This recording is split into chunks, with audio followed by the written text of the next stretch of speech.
I'm just not disciplined enough. I would go to the gym, but I'm too busy. I'm so tired. I would love to have that if I had more time. Do you say this stuff to yourself frequently? Or does somebody you know say it frequently to you? Today I'm going to be talking about how these things represent self-sabotage in our lives and how to actually get out of it so that we can start to go after the types of lives that we want, and actually how to recognize self-sabotage. Before I get into that, let me introduce myself. My name's Coach Carissa, and I'm an emotional health and mindset coach.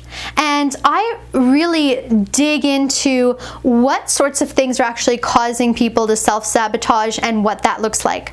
So really, any area of your life that you're not seeing the results you want, or any area of your life where you have a goal and aren't able to achieve that goal, is a sign of self-sabotage. So no matter what's happening, maybe it's you're too tired, an external event has happened, no matter what it is, it's actually a sign of self-sabotage, and I'm going to get into how that can happen and how we can perceive things as either external events, or how we can actually attract ourselves to certain things, or how our brains can actually sabotage us to feel pain, feel fatigue, feel overwhelmed, so that we stop and we kind of like recede back into our shells and our safety nets as well. So again, before I get into that, I want to highlight a little bit about what self-sabotage is. So self-sabotage is any of these behaviors that cause us to not achieve the things in our life that we want. So I worked in a gym for 3 years, and prior to that point, I was, doing my own fitness regime for about 5 years up until that point. So now it's been about 8.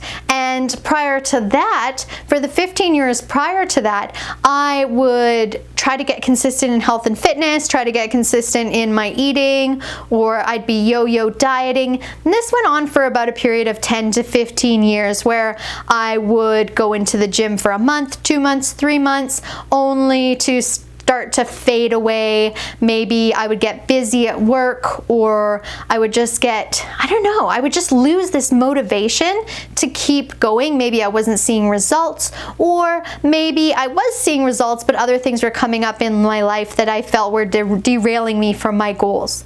So I did this for a period of about 15 years. And I remember one day I woke up and I was going through an old box that I had, and at this time I had been wanting to look into going to teach English overseas. It had been a goal of mine that I'd had for years, and I was invested in actually taking the course. So I'm going through this box, and I noticed an old goal sheet of mine that I had made, and what it said was, get certification for English. And it was an actual, I'd gone to this course to kind of learn about teaching English and that sort of thing. And that was 4 years prior to that. I had been looking into this and never actually took action then. And now I realized I was back at the exact same spot. My life hadn't changed.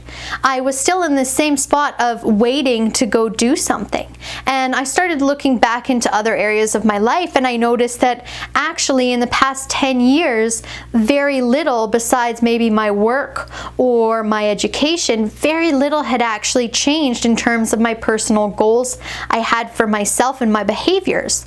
And as I started to take a look at that, I started to get really curious. And I remember one day I was just like, it's been 10 years of not seeing any change in this. And that's me going really hard, going all in, trying everything I can. So if that's not working, maybe it's time to try something different. And I did. And let me just say that what I tried actually had me change more habits in 1 year than I had in the entire 15 years previous to that of all the goals that I had. So what actually changed and what happened? Well, before I get into that, I want to share a little story about me working in the gym. So in working in the gym, I would see hundreds of people coming in. They'd sit down with me. They'd have massive, massive goals of things that they wanted to achieve, whether it be getting stronger, weight loss, getting consistent in the gym. Most of them struggled with this consistency issue and they were worried about committing to something because they knew that this was an issue for them in the past, and where they had gone and they were really really committed and gung-ho, and then they gave up. And it was specifically that problem that kind of made people really gun shy about committing to long-term contracts in gyms or something like that. So I would see this over and over and over again. Even the people that would sign up, for sure 80% of those people would actually fall off within 3 months. And I started to do studies with this in other areas such as diets, New Year's goal setting, even little habit changes people have. It turns out, and this is according to a Harvard study, that 80% of the goals we set for ourselves, or 80% of people who set goals for themselves, actually fail. They're not consistent enough to hold through. And this was mind-blowing to me. This got me really thinking what had changed. And let me tell you, there is actually a very real reason this is happening, and it has everything to do with what's going on in your unconscious mind. So for those of you who don't know what your unconscious mind is, it's your subconscious. It's the mind that controls your automatic habits and reactions, whereas your conscious mind controls your day-to-day actions.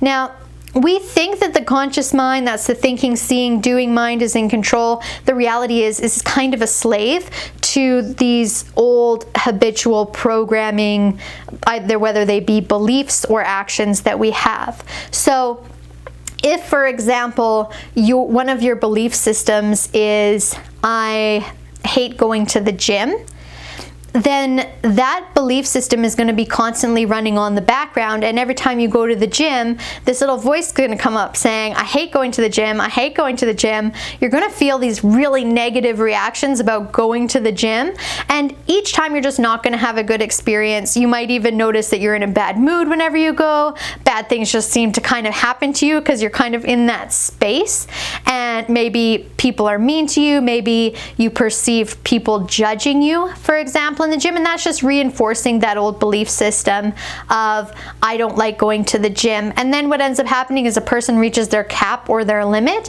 and they stop going. Now, why is this happening? So we know that it's an unconscious reason. There's actually something more behind that, and that has everything to do with an animalistic reaction that you probably know about called the fight or flight response. Now, this response gets activated anytime you imagine yourself or take action to get outside of what is the known normal for you, what's outside your comfort zone. So if you're used to being at home and maybe being lazy, then being active is going to be different than your comfort zone. So your brain is actually actively going to work against you to try to get you back into that comfort zone because it's fearing anything outside of that comfort zone as a dangerous predator waiting to attack you. This is fascinating stuff. What it means is when you start to work with your brain, you can actually start to get your brain to work with you to encourage you to do these things, to give yourself the right messages so you feel motivated, you feel inspired, you feel happy to go, and that you're programming the right emotions and thoughts into your brain. Wow, had I known this stuff earlier, I would have gotten consistent in my daily habits way before this. This is some powerful stuff. I share it all and more with you. I'm doing an up-and-coming self-sabotage workshop starting October 1st. I'll also be doing a fear challenge in which we'll start to rewire that fear response in your brain. I'm so excited about this. I want to see you all there. Get in, click down on the links to sign up for these programs. The fear challenge is free. The self-sabotage course is only $30 for you early birds and only $50 if you get in right at the door. And that's going to actually teach you how to take whatever goal it is you have for yourself this year and make it a habit so you're working with your brain very specifically and tailored to you and what you want. I wanted to thank you so much for watching today's episode of Mindset Matters. My name is Coach Carissa.